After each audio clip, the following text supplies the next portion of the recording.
नमस्कार दोस्तों, कैसे हो? उम्मीद है कि ठीक ही होंगे। आज हम पढ़ेंगे एनसीईआरटी क्लास 6 ज्योग्राफी का चैप्टर नंबर 2 ग्लोब अक्षांश एवं देशांतर। ठीक है, इसका पार्ट 2 पढ़ने वाले हैं। पार्ट 1 हम पहले पढ़ चुके हैं। ठीक है, उसमें हमने आपको बताया था, अक्षांशों के बारे में बताया था। आज दूसरे पार्ट में हम देशांतरों के बारे में बताएंगे कि कौन कौन से देशांतर हैं, देशांतर किसे कहते हैं, या फिर उसका देशांतर के द्वारा समय निर्धारण कैसे किया जाता है, या विश्व के प्रमुख समय जोन है उनके बारे में भी बात करेंगे। ठीक है, और कौन कौन से देश में कितने समय जोन है और समय को कैसे निकाला जाते हैं, या फिर समय को हम किस तरीके से निकालते हैं, उस सब के बारे में हम इसमें बात करने वाले हैं। तो हम टाइम बर्बाद ना करते हुए सीधा टॉपिक पे आ जाते हैं। सबसे पहले देखते हैं कि देशांतर क्या है। किसी स्थान की स्थिति को बताने के लिए उस स्थान के अक्षांश के अतिरिक्त कुछ और जानकारियाँ की भी आवश्यकता होती है। आप देख सकते हैं कि प्रशांत महासागर में स्थित टोगा द्वीप, हिंद महासागर में स्थित मॉरिशस द्वीप एक ही अक्षांश 20 अक्ष पर दक्षिण में स्थित है। उनकी इस स्थिति जानने के लिए पता करना होगा कि उत्तर ध्रुव को दक्षिण ध्रुव से जोड़ने वाली संदर्भ रेखा से पूर्व या पश्चिम की ओर इन स्थानों की दूरी कितनी है। देखो, सबसे पहले तो हम देशांतर के बारे में जान लेते हैं। जो उत्तरी ध्रुव से दक्षिणी ध्रुव, इधर उत्तरी ध्रुव हो गया, इधर दक्षिण ध्रुव, इनको जो जोड़ने वाली रेखाएं हैं, इनको हम कहते हैं देशांतर। समझ में आ गया? क्या कहते हैं? देशांतर। और जो पूरब से पश्चिम की तरफ खींची, जो समांतर रेखाएं खींची जाती हैं, उनको हम कहते हैं अक्षांश। क्या कहते हैं? अक्षांश। समझ में आ गया? देखो, दोबारा देख लेते हैं कि जो उत्तरी ध्रुव से दक्षिण ध्रुव तरफ खींची जाने वाली रेखा को हम देशांतर कहते हैं, और जो पूरब से पश्चिम की तरफ जो रेखाएं खींची जाती हैं, समांतर रेखाएं, उनको हम अक्षांश कहते हैं। इनके बारे में हम पहले पढ़ चुके थे। अब थोड़ा सा और पहले बता दिया था मैंने, उत्तरी गोलार्ध क्या है, दक्षिणी गोलार्ध क्या है, चैप्टर पहले में। लेकिन फिर एक बार बता देता हूँ। 0 डिग्री भूमध्य रेखा है, इसके ऊपर का आधा गोला, ये पूरा गोला है, ये इसमें से अगर आधा कर देते हैं तो ये ऊपर का हिस्सा, इसको उत्तरी गोलार्ध कहते हैं, क्योंकि उत्तर दिशा में। नीचे का आधा गोले को हम कहते हैं दक्षिणी गोलार्ध। ठीक है, समझ में आ गया? आगे देखो, अब यहाँ पर एक जगह है कि एक हिंद महासागर में एक जगह है, यहाँ पर देखो हमने 0 डिग्री खींच दी है भूमध्य रेखा। यहाँ पर एक जगह है हिंद महासागर में, यहाँ पर दिख गया, एक जगह यहाँ पर हिंद महासागर में है, उसको हम कह रहे हैं मॉरिशस। ठीक है, और दूसरी है प्रशांत महासागर में, जो एक है टोंगा द्वीप पर। अब ये दोनों रेखाएं एक ही अक्षांश पर खींची जा रही है। कितने पे खींची जा रही है? ये भी 20 अक्षांश पर है, ये भी 20 अक्षांश पर है। अब इसको हम कैसे पता करेंगे कि ये कौन सी जगह है, क्योंकि दोनों ही एक अक्ष पे। तो इसके लिए हमें आवश्यकता होती है देशांतर की, कि ये कितने देशांतर पर है और ये कितने देशांतर पर। अब ये दोनों चीज़ों का पता चल जाएगा हमें, तो हम एग्जैक्ट जगह निकाल लेंगे। ठीक है, आगे देखो, इन संदर्भ रेखाओं को देशांतरीय यामोत्तर कहते हैं। जो ये संदर्भ रेखाएं हैं, इन्हें देशांतरीय यामोत्तर कहते हैं। मतलब जो खींचने वाली रेखाएं हैं, उन्हें हमें जो ऊपर से नीचे खींचती हैं, उन्हें देशांतर कहते हैं। ठीक है, उनके बीच की दूरी को देशांतर अंशों में मापा जाता है। प्रत्येक अंश को मिनट में तथा मिनट को सेकंड में विभाजित किया जाता है। देखो, पहले तो हम बात कर लेते हैं मिनट, सेकंड या अंश क्या होते हैं। सबसे पहले हम देखते हैं किस तरीके से देखते हैं इसको। अंश को हम इस तरीके से दर्शाते हैं। ठीक है, उसके बाद में हम मिनट की बात करते हैं, मिनट को हम दर्शाते हैं इस तरीके से। उसके बाद हम बात करते हैं सेकंड की, सेकंड को हम इस तरीके से दर्शाते हैं। जैसे अभी हम बात करते हैं भारत के बारे में। ये भारत के बारे में मत करो, चलो कोई एग्जैक्ट कोई भी एक पॉइंट ले लेते हैं कि कोई जगह है 67 अंश 1 मिनट 4 मिनट और 2 सेकंड। तो अब इसको इस तरीके से हमने दर्शा दिया। अब पढ़ेंगे कैसे? 67 अंश या 67 डिग्री 4 मिनट 2 सेकंड। अब ये पढ़ने में आ गया, तो अब हमें उस एग्जैक्ट जगह का पता चल जाएगा कि एग्जैक्ट जगह ये है। समझ में आ गया? तो मिनट में, अंश में और सेकंड में विभाजित कर दिया। तो हम इन देशांतरों को इस तरीके से विभाजित करते हैं, पढ़ते हैं तब इस तरीके से पढ़ते हैं। ये उतार लेना है, कम किताबों में मिलता है ये, बहुत कम, कि अंश क्या होता है, मिनट क्या होता है, सेकंड क्या होता है, इनके निशान क्या होते हैं, सिंबल किस तरीके से होते हैं, और इनको पढ़ने का सही तरीका क्या है। आगे देखो, ये अर्धवृत्त है। देखो, अर्धवृत्त के बारे में मैंने बता दिया, आधा वृत्त तथा उनके बीच की दूरी ध्रुवों की तरफ बढ़ने पर घटती है। आधा वृत्त बता ही दिया था, ये पूरा ग्लोब है, ये आधा है, ध्रुवों की तरफ बढ़ते हैं तो इनकी दूरी क्या होती है? घट जाती है। एवं ध्रुवों पर शून्य हो जाती है, ध्रुवों पर बिल्कुल शून्य हो जाती है। जहाँ सभी देशांतरीय यामोत्तर आपस में मिलते हैं, तो जो जितने भी देशांतर है वो ध्रुवों पर आपस में मिल जाते हैं। देखो, ये एक चीज़ और बता देता हूँ मैं कि ध्रुव इस तरीके से बने होते हैं, तो इनके बीच की जो मैक्सिमम दूरी होती है, वो मैक्सिमम दूरी 111.32 किलोमीटर होती है। कितनी होती है? 111.32 किलोमीटर। और जैसे यहाँ पर ये 111.32 है, ये दिख रहा है, ये जगह मैक्सिमम बता दी। उसके बाद यहाँ पर घट रही है, यहाँ पर घट रही है, और ये ध्रुवों पर जाकर दोनों साइड ये यहाँ पर बिल्कुल एक साथ में मिल जाती हैं। समझ में आ गया? तो अभी तुमसे पूछा जाए कि देशांतरों के बीच की मैक्सिमम दूरी कितनी है, तो आप बता सकते हो कि 111.32 किलोमीटर। ठीक है, आगे देखो।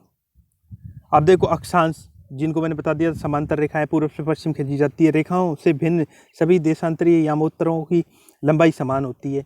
जैसे देखो इसकी लंबाई है, इनकी लंबाई छोटी बड़ी होती है। इसकी लंबाई यहाँ से लेके यहाँ तक बड़ी है ना, इनकी छोटी है, इनकी छोटी है और छोटी है, इस तरीके से छोटी बड़ी होती है। पहले सबसे बड़ी होती है, ठीक है, लेकिन इनकी लंबाई एक यहाँ से शुरू होती है, यहाँ तक आती है। ये भी इतना बड़ा है, ये भी इतना बड़ा है, ये भी इतना बड़ा है, ये भी इतना, सब देशांतरों की लंबाई एक जैसी ही होती है। ठीक है, इसलिए इन्हें सिर्फ मुख्य संरचनाओं में व्यक्त करना कठिन है था। तब सभी देशों ने निश्चय किया कि ग्रीनिच जहाँ ब्रिटिश राजकीय वेधशाला है, इससे गुजरने वाली यामोत्तर से पूर्व और पश्चिम की ओर गिनती शुरू की जाएगी। इस यामोत्तर का प्रमुख यामोत्तर कहते हैं। देखो इसका मान है, हम 0 देशांतर है, 0 अंश या 0 डिग्री देशांतर है। यहाँ हम 180 पूर्व और 180 पश्चिम तक की गणना करते हैं। प्रमुख यामोत्तर तथा 180 यामोत्तर मिलकर पृथ्वी को दो समान भागों में पूर्वी गोलार्ध एवं पश्चिमी गोलार्ध में विभक्त करती है। इसलिए इस स्थान के देशांतर के आगे पूर्व के लिए अक्सर पूर्व तथा पश्चिम के लिए अक्सर पश्चिम का प्रयोग किया जाता है। अब देखो इसको मैं डिटेल से बताऊंगा तुम्हें थोड़ा सा। ये प्रमुख यामोत्तर रेखा है एक, जो दिख रही है 0 डिग्री की, आप लोगों को दिख रही होगी। ये यहाँ पर सभी देशों ने सर्वसम्मति से, इंग्लैंड में एक जगह है जहाँ पर राजकीय वेधशाला है, उससे गुजारने के लिए सबने एक सहमति की और उसने कहा कि ये इसको हम मानक रेखा मान लेते हैं। इधर इसके इधर जाएंगे तो इधर पूर्व दिशा होगी और इधर जाएंगे तो पश्चिम होगी। तो इधर भी जैसे बिल्कुल पीछे, इसके सेम पीछे की तरफ खींचेंगे हम, तो ये पूरा 360 का बनता है। तो इधर की तरफ जाके हम इधर तरफ जाएंगे और इधर की तरफ जाएंगे तो इधर भी 180 और इधर भी 180, और जब यहाँ एग्जैक्ट इसके पीछे की साइड पहुँच जाएंगे तो वहाँ इसको हमने रोक दिया। तो इधर से सूरज निकलता है, क्योंकि पृथ्वी है ये पश्चिम से पूरब की तरफ घूमती है। किधर घूमती है? इधर पश्चिम से पूरब की तरफ घूमती है। आगे समझ में?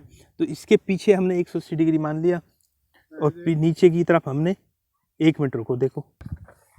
तो दोस्तों देखो अभी बताया था मैंने कि ये बिल्कुल, ये सामने बिल्कुल 0 डिग्री है, ठीक है। इसके पीछे है, इधर जाएंगे तो 180 देशांतर है, इधर भी 180 देशांतर पूरब में भी, ठीक है। तो इसको आधा मान लिया हमने। तो इसके लिए हम लिखेंगे ई, यानी ईस्ट वाला निशान, और ई डब्लू है, इसका दर्शाएंगे हम वेस्ट वाला स्थान, ठीक है। इसको हमने सर्वसम्मति से जो प्रमुख यामोत्तर है या प्रमुख देशांतर है 0 डिग्री है, वो इंग्लैंड के, जो ब्रिटिश है इंग्लैंड है उसकी राज्य की एक वेधशाला है, वहाँ से हमने इसको माना है, ठीक है।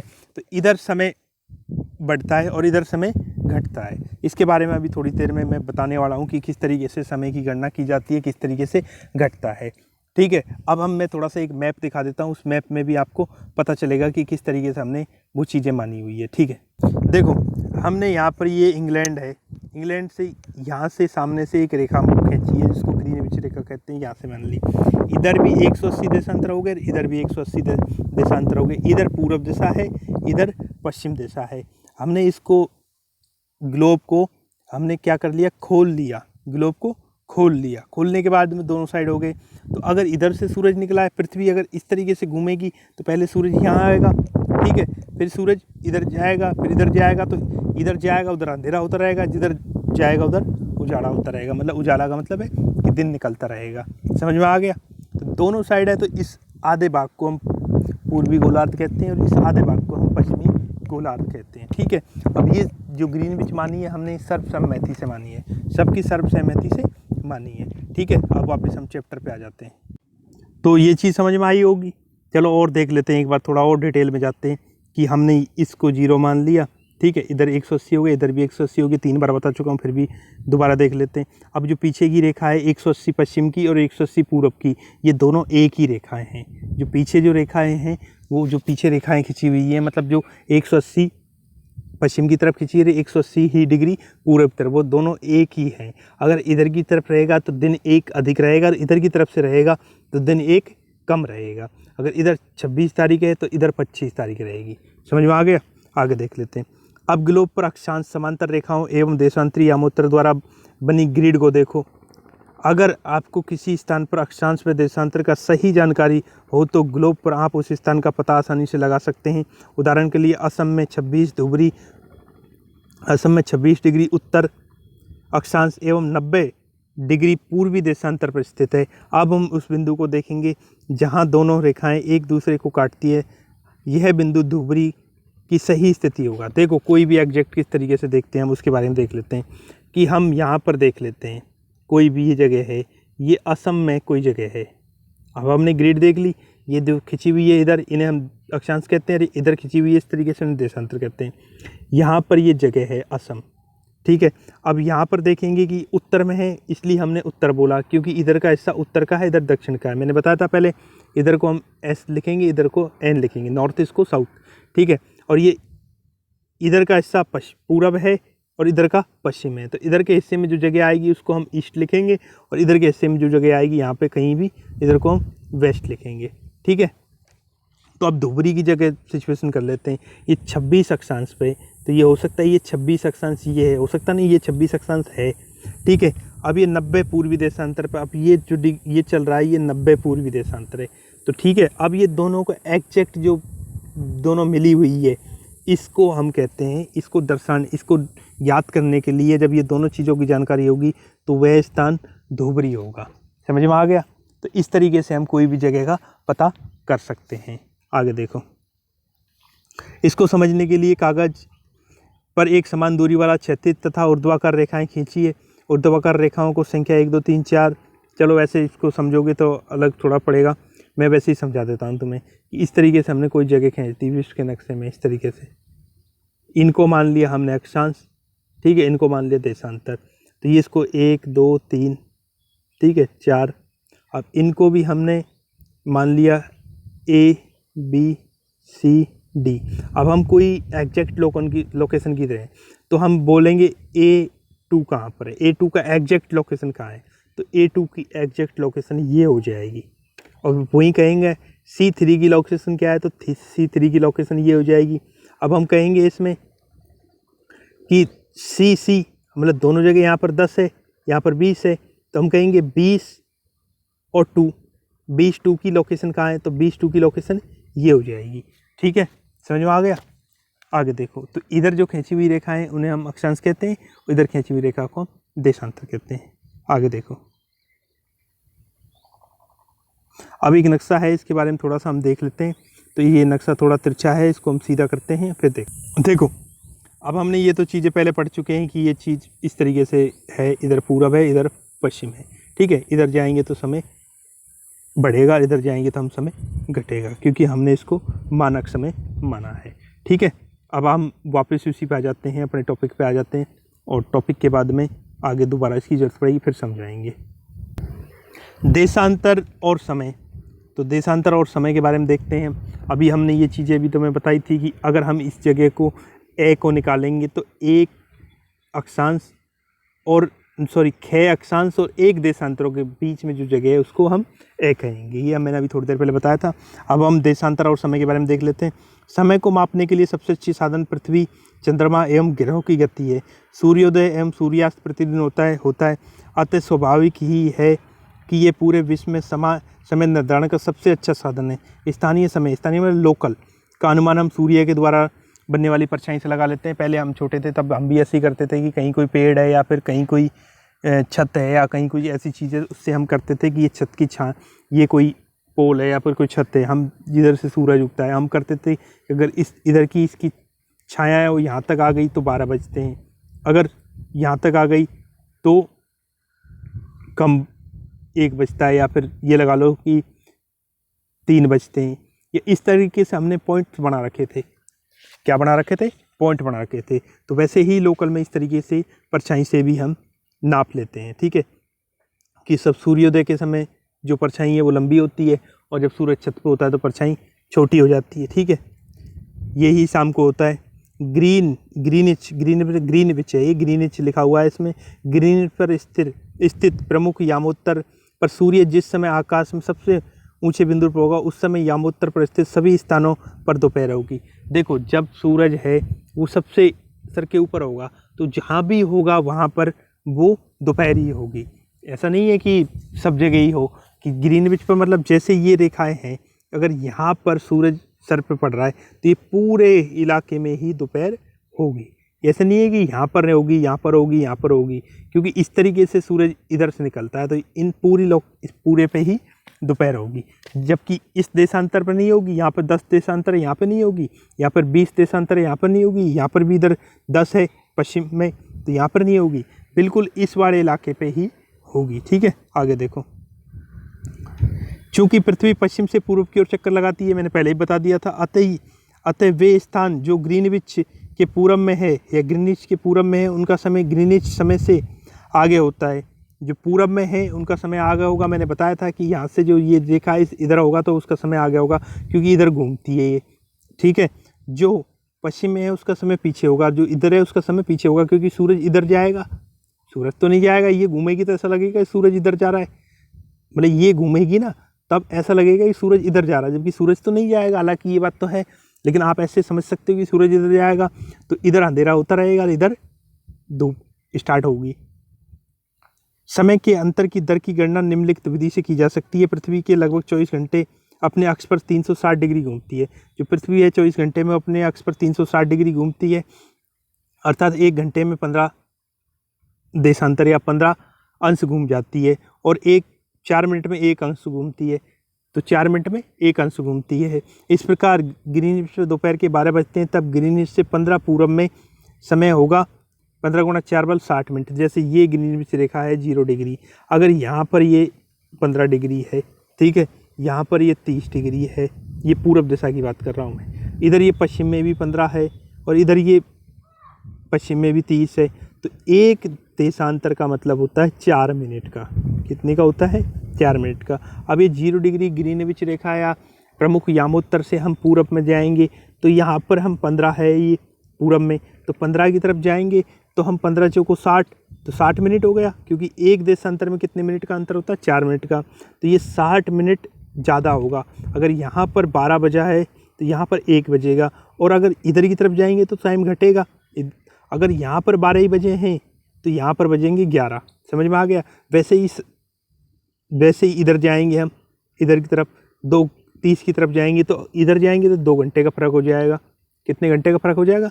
तो यहाँ पर अगर 12 बजे हैं तो यहाँ पर क्या बजा होगा? 2 बजे होंगे, और अगर यहाँ पे 12 बजे हैं इधर, तो इधर कितना बजेगा? 10। समझ में आ गया कि दोनों साइड अगर इधर जाएंगे तो समय बढ़ेगा और इधर जाएंगे पश्चिम में तो समय घटेगा। समझ में आ गया ना? ठीक है, आगे देखो। किसी भी स्थान पर जब सूर्य आकाश में अपने उच्चतम बिंदु पर होता है दोपहर में उस समय घड़ी में दिन के 12 बजते हैं। इस प्रकार घड़ी के द्वारा दिखाया गया उस समय उस स्थान का स्थानीय समय होगा। आप देख सकते हैं कि दिए गए देशांतरीय यामोत्तर पर सभी स्थानों का स्थानीय समय समान है, कि जितने भी देशांतर है उनका समय सबका समान है। जैसे ये है, ये 0 डिग्री देशांतर, तो यहाँ जितने भी जगह होंगी उन सब का समय समान होगा। ठीक है, इधर नहीं होगा, देशांतर अलग। अगर एक देशांतर है तो उनका सभी स्थानों का समय, जैसे एक जगह यहाँ पर एक देश, यहाँ पर एक देश, यहाँ पर है, अगर ये इस तरीके से इन्होंने मानक मान रखा है इसे 0 डिग्री को, तो यहाँ का सबका समय समान होगा। ठीक है, अब देखते हैं हम आगे, हम मानक समय क्यों मानते हैं।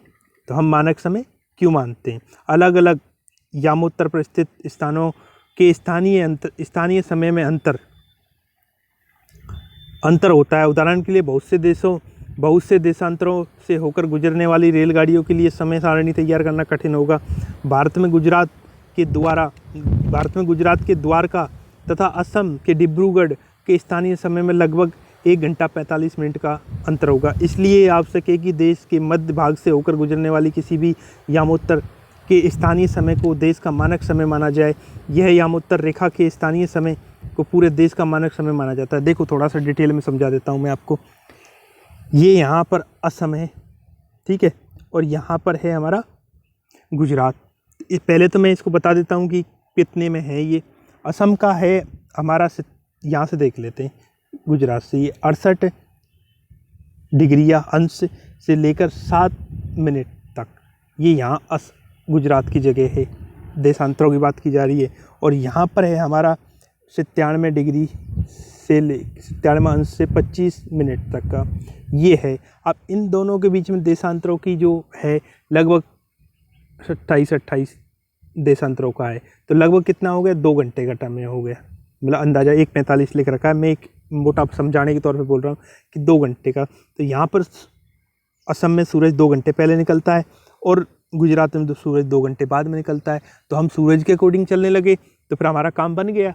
तो यहाँ तो 2 घंटे पहले काम हो जाएगा, जैसे हम यहाँ से फ़ोन कर रहे हैं कि अभी क्या टाइम हो रहा है, तो टाइम तो वही हो रहा है, लेकिन हम देखेंगे कि सूरज कितना निकल गया, बोले जी सूरज निकल गया और हमारे अभी यहाँ 6 बजे या फिर हमारे 4 बज रहे हैं यहाँ, सॉरी 4 बजे, तो हमारे यहाँ पर 4 बज रहे, उस समय यहाँ पर सूरज निकल गया। तो इस समस्या को दूर करने के लिए क्या किया जाए, तो दूर करने के लिए क्या किया कि सरकार ने या फिर देश की जो भी सारणी बदले, इसके लिए हमने एक बीचों बीच एक रेखा खींची, क्या खींची, और उसको हमने मानक माना, स्टैंडर्ड टाइम माना देश का, जिससे कि हमें कोई दिक्कत ना हो, या रेल की समय सारणी या कोई चीज़ और चीज़ों में हमें ऐसी कोई दिक्कत का सामना करना पड़े। इसलिए हमने इसको माना 82.5 डिग्री पर, 82.5 डिग्री पर माना इसे, या फिर इसको 82 पॉइंट ऐसे भी लिख सकते हो। तो 82.5 को हमने माना, ये रेखा एक गुजरी इलाहाबाद से, इलाहाबाद या नैनी या मिर्ज़ापुर, ये तीनों आ सकते हैं। इलाहाबाद में कौन सी जगह है, मिर्ज़ापुर है या नैनी है, वहाँ से गुजर रही है रेखा, तो इसको हमने मानक स्टैंडर्ड समय मान लिया। बहुत से देश ऐसे होते हैं जो बड़े होते हैं, तो उनको बहुत सी ज़्यादा समस्या भी आती है, तो वो अपने समय जोन के बारे में या समय जोन को ज़्यादा कर देते हैं। जैसे एक समय जोन उन्होंने ये रख लिया, एक ये रख लिया, ठीक है, कि कोई देश इतना बड़ा है तो एक समय जोन उसने यहाँ रख लिया, एक यहाँ रख लिया, एक यहाँ रख लिया। तो ऐसे बहुत से देश हैं, उनके बारे में बताऊँगा। रूस है जिसके 11 समय जोन है, अमेरिका है उसके, रूस के कितने हैं, 11 है, अमेरिका के USA के कितने हैं, 6 समय जोन है। क्योंकि उन्होंने ये है कि जैसे भी क्योंकि देश इतने बड़े हैं जिससे कि उनका समय सारणी बिगड़े ना, ठीक है। आगे देखते हैं, मैंने बता ही दिया कि जो हमारा 82.5 डिग्री को हमने मानक मान लिया, ठीक है। कबीर भोपाल के निकट एक छोटे से नगर में रहता है, वह अपने मित्र आलोक से कहता है कि वे लोग आज रात्रि में नहीं सो पाएंगे। भारत व इंग्लैंड के बीच में एक क्रिकेट मैच लंदन में होने वाला है, चलो उसके बारे में देख लेते हैं, समझा देता हूँ मैं। कि जो कबीर है वो कह रहा है कि 2 बजे से लंदन में कोई मैच शुरू होगा, कि यहाँ से इंग्लैंड, यहाँ पर इंग्लैंड है, यहाँ पर नक्शे में देखते हैं, किस में देखेंगे, नक्शे में देखेंगे, उसके बाद में हम इसमें वो करेंगे आगे क्या करना है हमें। देखो कबीर है वो भारत ही एरिया है, यहाँ पर भारत है, ये दिख रहा है, भारत यहाँ पर है और इंग्लैंड यहाँ पर है, दिख रहा है। तो यहाँ पर भारत है, यहाँ पर इंग्लैंड है। तो वो कह रहा है कि इंग्लैंड में 2 बजे मैच शुरू होगा। कितने बजे होगा, 2 बजे मैच शुरू होगा, ठीक है। तो ये 0 डिग्री है और यहाँ हमारा 82.5 डिग्री है। कितना डिग्री है, 82.5 डिग्री है, समझ में आ रहा है। तो यहाँ पर जब 2 बजे होगा तो यहाँ पर समय 2 में ज़्यादा होगा। 82.5 को हम मल्टीप्लाई करेंगे कितने से, 4 से, तो कितना बनेगा, 5 घंटे 30 मिनट। कितना बनेगा, 5 घंटे 30 मिनट, क्योंकि इसको मल्टीप्लाई कर लो, उसके बाद में कितनी मिनट पड़ेगी, 5 घंटा 30 मिनट। तो अब इसको बना, तो ये यहाँ पर 2 बज रहे हैं, तो यहाँ पर ये 5 घंटे 30 मिनट जुड़ जाएंगे, 5 घंटे 30 मिनट जुड़ जाएंगे। तो 2 बजे हो रहा है तो 5 घंटे प्लस 30 मिनट, तो कितने हो गए, 7:30 बजे। तो भारत में मैच कब शुरू होगा, 7:30 बजे। और अगर यही आगे जा रहा हो कहीं यहाँ पर 20 डिग्री पे जा या 30 डिग्री पे जा रहा हो, 30 डिग्री का मतलब 4 करेंगे तो 2 घंटा। तो यहाँ पर जो देश है या अमेरिका में जो देश है वहाँ 2 घंटे बाद होगा, तो मतलब उनके समय के अनुसार वो कितने बजे होगा, 4 बजे शुरू होगा। और हमारे कितने बजे हो रहा है, सॉरी 2 बजे है, तो 2 घट जाएगा, तो सॉरी 2 घटेंगे तो 2 बजे हो रहा है, तो वहाँ पर होगा 12 बजे, अमेरिका में 12 बजे होगा। और यहाँ पर घट जाता है टाइम, इधर बढ़ जाता है टाइम, पूरब की तरफ बढ़ेगा और पश्चिम की तरफ घटेगा, ठीक है। अब हम वापस हम चैप्टर पे आ जाते हैं। तो ये चीज़ समझ में आ गई कि भारत में मैच कब शुरू होगा, 7:30 बजे, ठीक है। इंग्लैंड के बीच समय में अंतर समझ में आ गया, 5.5 घंटे का। क्यों आया, क्योंकि 82.5 को हमने कितने से गुणा किया, 4 से गुणा किया, तो कितना आया करके देखें। तो अगर 5 को करेंगे 6 से तो 300 मिनट, और 30 हो गया 330, तो इसको गुणा करने पे आएगा 330 मिनट। तो भारत इंग्लैंड से 330 मिनट आगे है समय में, तो मतलब 330 मिनट का हो जाता है 5.5 घंटे, ठीक है। आगे देखो, भारत ग्रीनिच से पूर्व में 82:30 पूर्व में स्थित है, पूर्व दिशा में, तथा यहाँ का समय ग्रीनिच से 5.5 घंटे आगे, ठीक है, बता दिया था। इसलिए वहाँ पर जब 2 बजे होंगे इंग्लैंड में तो भारत में 7:30 बजेंगे। कुछ देशों का देशांतरीय विस्तार अधिक होता है, जिसका मैंने बताया था, बड़े देश होते हैं जिसके कारण वहाँ एक से अधिक मानक समय अपनाए जाते हैं, समय जोन अपनाए जाते हैं। उदाहरण के लिए रूस में देख लो, रूस में 11 हैं, कितने हैं, 11 हैं। अमेरिका में कितने हैं, 6 हैं, ठीक है। पृथ्वी को एक एक घंटे वाले 24 क्षेत्रों में बांटा जाता है। पृथ्वी को एक घंटे वाले 24 क्षेत्रों में बांट रखा है, ठीक है। इस मतलब 24 क्षेत्र का मतलब 15-15 देशांतर में बांट रखा है हमने। आ गया समझ में कि ये 15-15 देशांतर, 15 पे ये अलग समय जोन है, 15 पे ये अलग है, 15 पे ये अलग है। तो टोटल हो गए हमारे 24 समय जोन पूरी दुनिया में। वैसे अलग अलग मानते हैं, सब देश अपना अनुसार चलते हैं, लेकिन हम 15-15 के हिसाब से मानते हैं। तो ऐसा भी हो सकता है कि जैसे बताता हूँ मैं आपको, ये नक्शा है, जैसे ये श्रीलंका है, ठीक है, ये बांग्लादेश है। तो यहाँ पर श्रीलंका ने ही अपना समय जोन भारत के अकॉर्डिंग ही कर रखा हो कि भारत का 82.5 कर रखा है तो उसने कर रखा है, या फिर भारत के ऊपर और देश हैं या नीचे देश हैं, या एक देश यहाँ है, एक देश यहाँ है, एक देश यहाँ है। इन्होंने हो सकता है एक ही 15 डिग्री का ही समय जोन मान रखा हो, मतलब 15 देशांतर का ही मान रखा हो, भाई दोनों 15 पे गुजर रहे हैं, तो ये भी हो सकता है, ठीक है। तो अभी हम देखते हैं, थोड़ा सा और देख लेते हैं एक बार। वैसे चैप्टर ख़त्म हो चुका है, लेकिन ये देख लेते हैं। जो पाकिस्तान है, इसका हमसे आधा घंटा 15 डिग्री देशांतर अधिक मान रखा है, इसलिए आधा घंटे का फ़र्क पड़ता है, 1 घंटे का फ़र्क पड़ता है, ठीक है। अब हम चैप्टर को ख़त्म कर दिए हैं, हमने चैप्टर ख़त्म हो चुका है। अब अगर किसी को कोई भी फिर भी प्रॉब्लम है तो मेरे से पूछ सकता है। और पढ़ाने का ऐसा है कि मैं लंबा वीडियो बनाता हूँ, तो इसलिए पढ़ाता हूँ क्योंकि किसी को भी कोई प्रॉब्लम ना रहे, छोटी छोटी चीज़ें। और मैं एक चीज़ कह रहा हूँ, मैं तो अभी 6ठी क्लास का चैप्टर है इसलिए इसको इतना डीपली कर रहा हूँ। तो आप सोचो जब 7, 8वीं, 9वीं, 10वीं, 11वीं, 12वीं का भूगोल के चैप्टर आएंगे या फिर हिस्ट्री का आएंगे तो मैं कितना कवर करूँगा। मैं बिल्कुल हर चीज़ को बताऊँगा आपको, बशर्ते ये है कि आपको वीडियो देखनी है। आगे समझ में। चलो, धन्यवाद आपके लिए।